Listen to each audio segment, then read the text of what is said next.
Gildan Media, a division of Recorded Books, presents Bringing Strategy Back: How Strategic Shock Absorbers Make Planning Relevant in a World of Constant Change, by Jeffrey L. Sampler, narrated by Walter Dixon.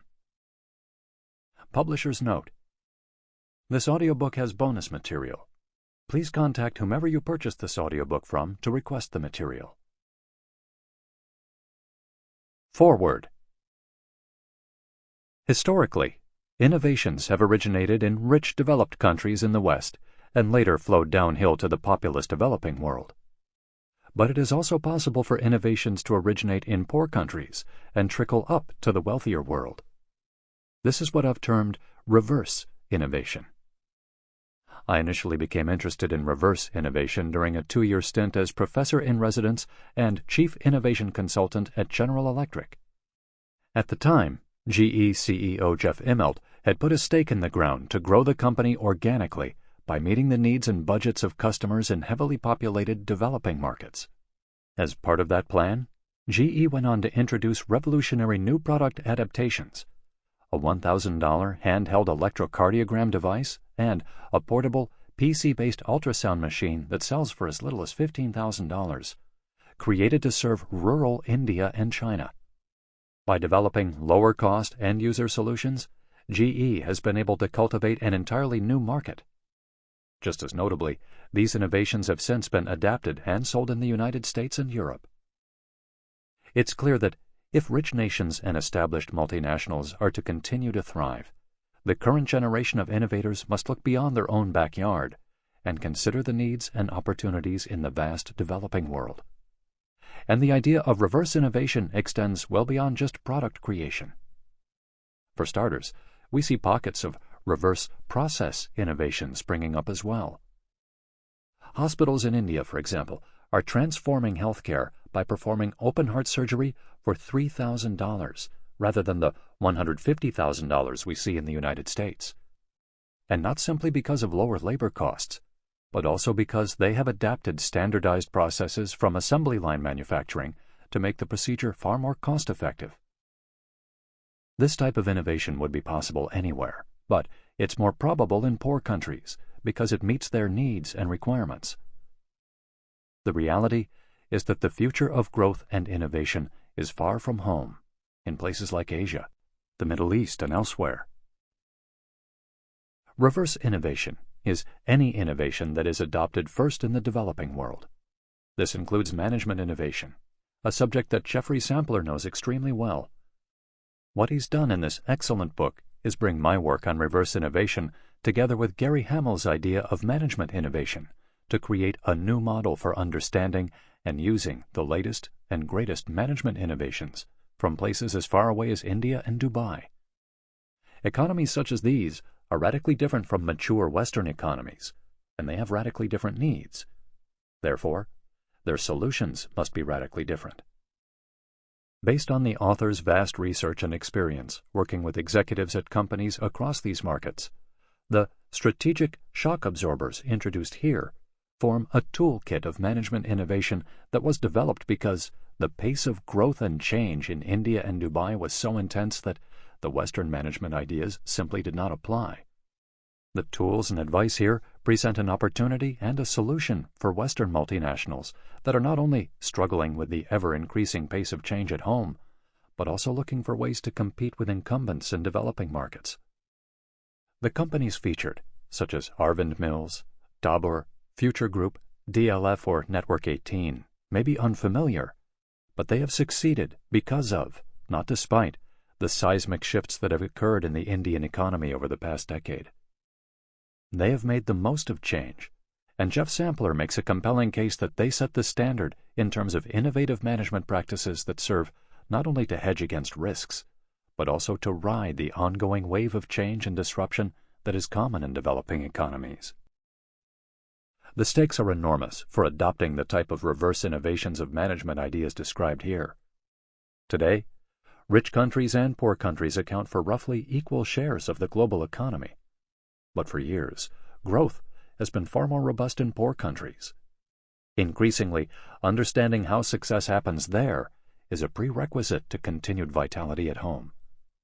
In the transformed economic landscape, reverse innovation, including the management innovations featured in this book, is not optional in any market.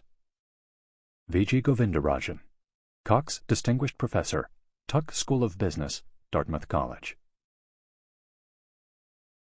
Introduction. Bringing Strategy Back. Books, blogs, and business magazines feature charismatic CEOs and credit their dazzling success to bold strategy moves. Executives attend conferences about change and hire management consultants to oversee strategic reinvention. Everyone scrambles to uncover the next big strategy play in the haystack of operational imperatives. Why? Because in business, we equate great strategy with great performance. Our heroes are the bold movers and shakers who can shift on a dime when it matters most and bring the entire organization with them. But this type of behavior is the exception rather than the rule. More often than not, strategic change occurs exclusively in reaction mode. Sales are slipping and market share is declining. Profitability is worsening. Disruptive competitors enter the fray and dethrone incumbents. Only then do we find that we are able to break the strategy mold and make bold moves quickly. But having waited, these are often ill-fated attempts born of desperation, and they frequently fail or arrive too late to turn the tide. Consider Kodak's famous fall from grace. For most of the 20th century, the juggernaut was the biggest brand name in the photographic film industry, bar none. They were miles ahead of the competition in terms of innovation and industry dominance. But in the 1990s, they failed to recognize the significance of a development that they themselves pioneered: digital photography. Although Kodak invented the first digital camera in 1975, they dropped the product for fear that it would threaten their bread-and-butter photographic film business. Even later, after Kodak realized the digital camera's significance, they failed to successfully capitalize on their early lead. Kodak declared bankruptcy in 2012, leaving analysts and consumers alike wondering how they managed to squander so many years as the market leader. In part, this problem of inertia stems from a change-averse mindset, because until recent history, we've been accustomed to relative stability, and the need for constant adaptation has been less urgent. But the larger reason has nothing to do with our poor appetite for change. Instead, the root cause is a dusty and broken process. In many cases, strategic planning does not work because the tools we use are seriously out of date. The 5-year strategic planning horizon, for example, is a surviving relic from the previous age. Few today can plan 5 months ahead, not to mention 5 years, and so strategies die on the vine. As a result, executives in fast-changing industries are abandoning strategy altogether at a time when they need it the most. Consider the director of strategic planning at one of the world's top 5 technology companies who told me flat out, "Strategy is irrelevant in the current environment. In our case, success is about experimentation and luck." Few managers are quite so unequivocal in expressing their doubt and dismay about strategy, but many can relate to the idea that the tools we use are badly out of sync with the times. Our tried-and-true methods for planning are obsolete for a number of related reasons.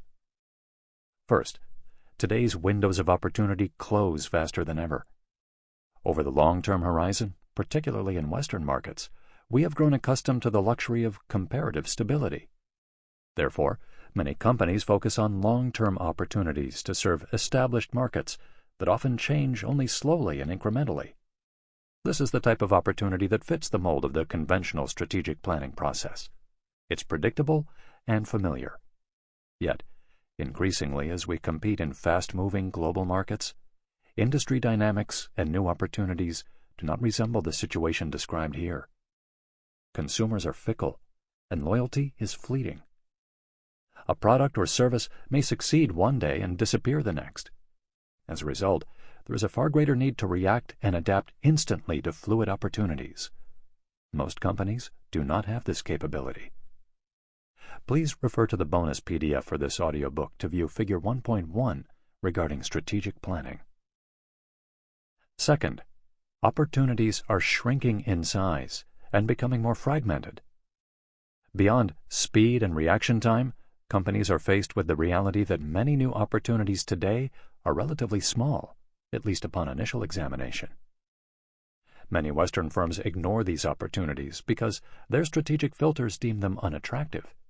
However, small opportunities can turn into something bigger, particularly in environments where requirements shift quickly and markets expand rapidly. Organizations need strategic tools and a strategic mindset to target modest and often fleeting opportunities and accurately gauge their potential for growth. Next, growth rates across markets are uneven and volatile year over year. In the West, GDP grows at 1 to 3% annually at best, whereas in China, GDP has surged at 7 to 14% per annum over the last decade, while India achieved 6 to 10% for some of the time, and then sunk to 4.7% more recently.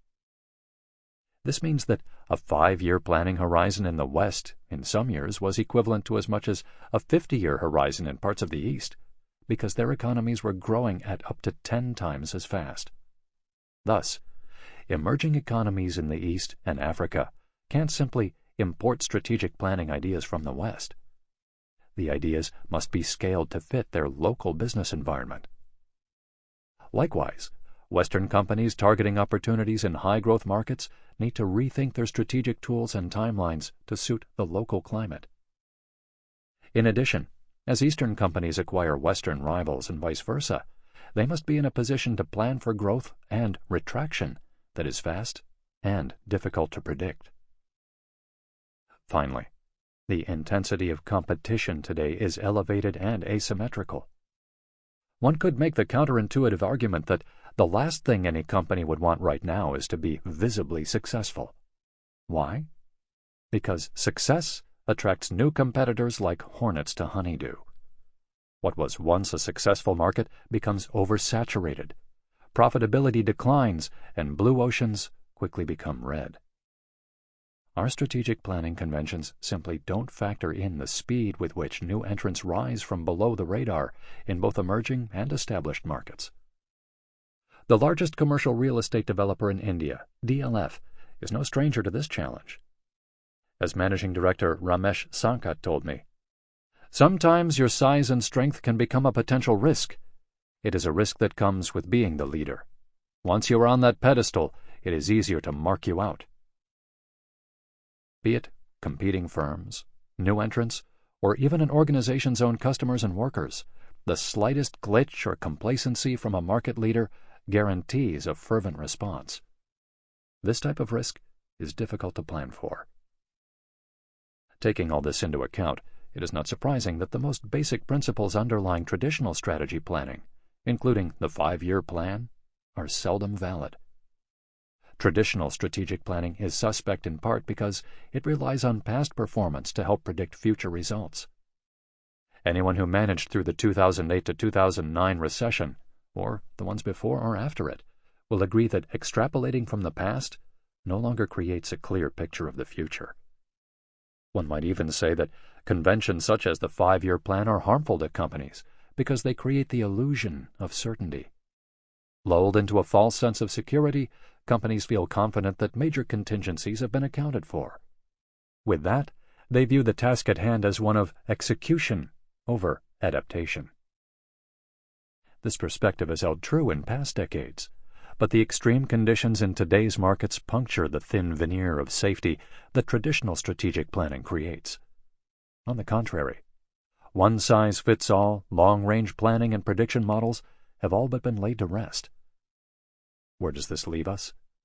How do we bring strategy back and make it an ongoing process?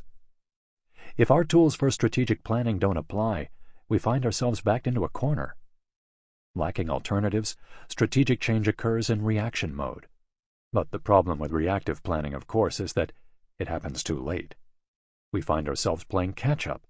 The damage is done and someone else claims the competitive advantage. The challenge is to make strategic planning proactive and preemptive as a matter of course.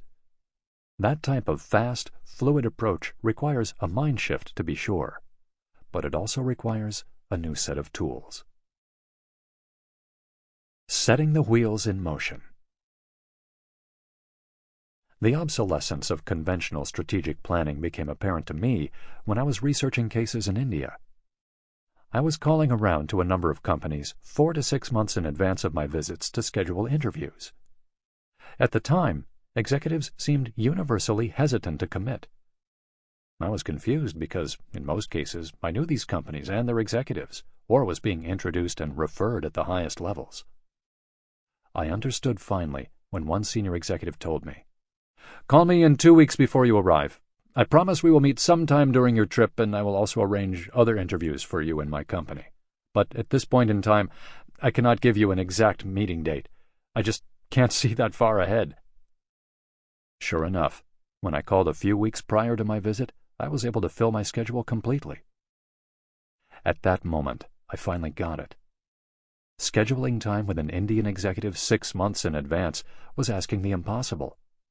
Their world operates at a different clock speed or rate of growth and change. At the same time, shock waves were surging through their financial markets. Their tax rates and tariffs were changing. Government policy shifts were a regular occurrence. Their economy was undergoing rapid expansion. Considering the pace of growth in their sphere, I was asking these senior executives the equivalent of, "Can we have lunch 4 years from next Tuesday?" That one stark realization set me on a research path that lasted over a decade. In addition to closely examining how dozens of top companies in high-growth markets were able to succeed amid turbulence, I also spent significant time in the company of a number of CEOs, senior executives, and heads of state in order to learn about their values and corporate customs. The research I conducted, often with colleagues, and the contacts I made allow me to present examples in this book that go well beyond the usual suspects. More specifically, I collected stories and lessons from across India and Dubai. Why have I chosen to focus on these particular markets? The reason is simple. Both countries at the time were experiencing massive growth and transformation. The planning challenges that exist in both places then and now are the effect of the corresponding growth and turbulence occurring on a regular basis. The level of development, the pace of change, and the ensuing unpredictability in the business environments made the nature of strategic planning there a test case for the rest of the world. All the growth that we have seen in India and Dubai, for example, occurred in just the last 2 decades. From an organizational perspective, they went from having a limited need for strategic planning to facing some of the most complex and fast-moving business environments in the world. For instance, when India opened up its economy to foreign investment in the early 1990s, it witnessed a surge in consumer spending. This was partly a realization of the latent demand in the Indian market. Other factors, such as an influx of overseas money, had a noticeable impact. More basic changes were also underway in the Indian marketplace. Changes in the pattern of consumption, a rising young population, consumerism, the globalization of their workforce, technological advances, and the rise of business process outsourcing, BPO. All of this made the Indian marketplace more dynamic. The shifts that occurred between the early 1990s and the present day in India were across the board. The household per capita consumption expenditure increased 110% from 1994 to 2005. The share of non-food items in household consumption increased from 37 to 49% in that time, while that of food items decreased from 63 to 51%. In the rural market, the share of non-food items in the household consumption jumped from 34 to 45%, while in the urban market, the share increased from 43 to a massive 57%. These changes reflected the maturing of the Indian economy in many ways. Not only were Indian consumers spending significantly more, but they were also spending increasingly more on non-food items. These many changes presented major opportunities as well as extreme challenges for companies in India and elsewhere. Zoom in on 2005, for instance, when the United States lifted textile quotas. The sheer pace of change that was unleashed left Indian textile companies with no precedent to look to in a situation that was completely new and fluid. Consider India's largest denim producer, Arvind Mills. Growth at Arvind that year was not up to expectations. Then, denim prices suddenly crashed due to new investments, leading to excess manufacturing capacities in the market. China became a force to reckon with as it offloaded almost 40% of the world's denim supply into the international marketplace. With rising input prices, alongside falling revenues, and with the literal doubling of competition and no one to blame other than the external environment, the underlying assumptions for doing business suddenly needed a serious re-examination. As we will see, Arvind Mills owes its success after that to turning their every plan on its head and completely transforming itself in response to the requirements of the day. Companies in places like India and Dubai that were caught ill-prepared for such drastic changes, both economically and culturally, were left behind. Indian brands that were popular and rising before 1990 were suddenly bleeding market share. By the turn of the millennium, many faded into oblivion. Risks of a dynamic marketplace include cost pressures, changing retail structure, competitive pressures, and human resource challenges. Because strategy planning in India and Dubai needed to be modified under conditions of extremely rapid growth and dramatic transformation during this time, they present highly relevant case studies for Western organizations that need to learn the lessons of strategic change. DLF's executive director, Saurabh Chawla, explains that this anomaly is the reason why Indian companies are compelled to have strategic plans with much shorter time horizons compared to Western companies. What would be a 10-year strategic plan in the United States would turn out to be a 3-year plan in Indian context, explains Chawla. My focus on India and Dubai examples are intentional and intended to be instructional. The reality is that the turbulence India, Dubai, and other high-growth regions faced then, and continue to face now, have since become a global contagion. Turbulence and turmoil, expansion and contraction, growth and decline, all of these in rapid succession are the norm everywhere. The takeaways from the examples in this book, and the corresponding framework for making strategy relevant, therefore, are broadly applicable in any market. In addition, the cases and prescriptive ideas presented come together hand in glove. The cases each demonstrate all the ideas in my framework, as opposed to proving one piece at a time. This suggests 2 key insights. First, the findings in this book are robust and shared across a variety of industries, companies of different sizes, and countries. Second, the ideas in the model are part of an integrated system. That is, if just 1 or 2 ideas are implemented, the results will not be the same. The overarching message of this book, above and beyond the stories and prescriptions, is that we need strategic planning today more than ever. It needs to be an ongoing and adaptive process.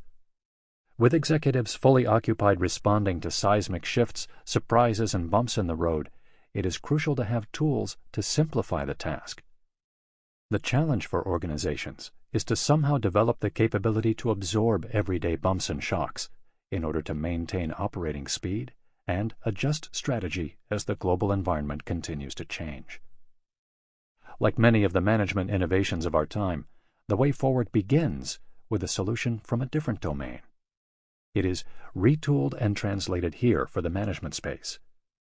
Bringing strategy back is no small matter, but as we will see throughout this book, it is both possible and necessary. 1. Strategic shock absorbers. The fast, fluid approach that we need to soup up and accelerate strategic planning is not entirely unlike the performance features engineers have built into automobiles over time. In the case of cars, we've become so accustomed to certain crucial design elements that we nearly take them for granted. For example, if you ask someone, "Why do cars have brakes?" most people will answer, "To stop." If you ask a second question, "Why do cars have shock absorbers?" most people will respond, "For a smoother ride." It turns out that both of these assumptions are wrong. Cars have brakes so that we can drive faster. If the only way to stop is to plow into something or drag your feet like Fred Flintstone, then the default will be to drive very slowly. Similarly, cars have shock absorbers to enable speed. Before shocks, particularly in the early days, a car's frame would bend or break if it hit a bump at high speed. Thus, people had to drive slowly to avoid destroying the car. Shock absorbers enable cars to go fast and maintain their speed. For executives, operating in a business environment that is extreme and unfamiliar is a lot like driving down a winding English country lane in a very heavy fog. They cannot see far ahead. Perhaps there is a deep rut in the road or even a meandering cow.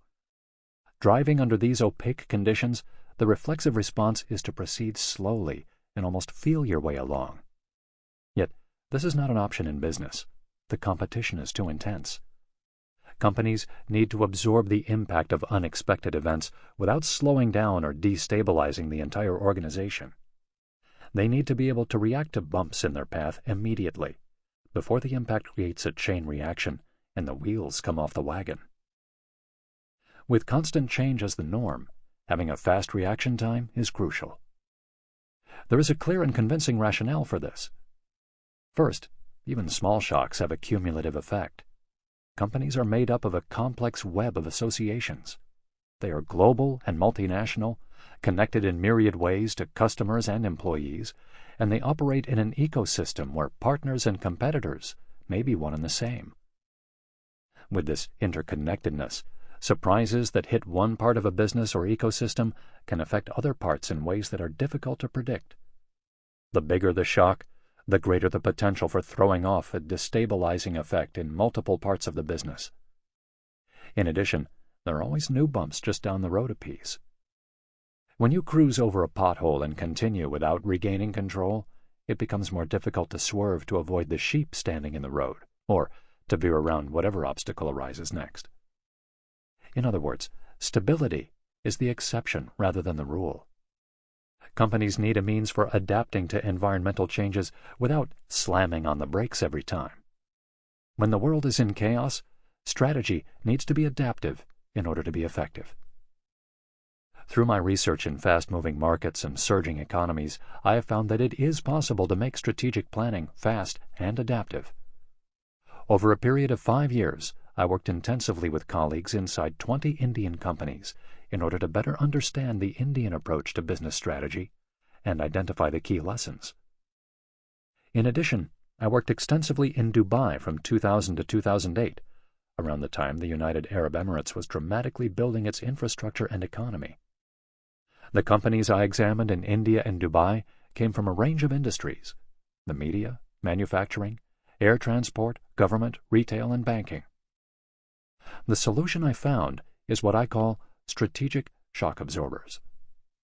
Why strategic shock absorbers? Because the capabilities that are part of this integrated framework allow companies to move quickly and fluidly, even amid massive turbulence. In addition, like the mechanism in cars, strategic shock absorbers oscillate. They allow companies to move with the environment, contracting inward and expanding back again as conditions on the ground evolve.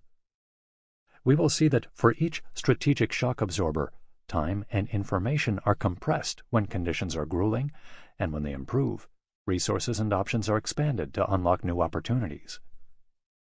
For example, as companies experience bumps in the road, the strategic shock absorbers call for lean operations that enable speed and precision. Then, when the environment stabilizes, they expand, empowering people and preparing them to gear up for growth and new options. Strategic shock absorbers create the ongoing capability for fluid strategic planning and execution. They work together as a unified system that is one part science and another part art. Used properly, they fuel organizations, such as those profiled in this book, as they work through varying conditions. There are 4 strategic shock absorbers that work together in an integrated way. Separately, they create opportunities for organizations to pursue the new strategy plays described in this book. Together, they form a discipline that can be generalized to suit the needs of almost any organization, regardless of size. Please refer to the bonus PDF of this audiobook to see Figure 1.1. 1. Accuracy. As a component of the strategic shock absorbers, the accuracy mode consists. Sample complete. Ready to continue?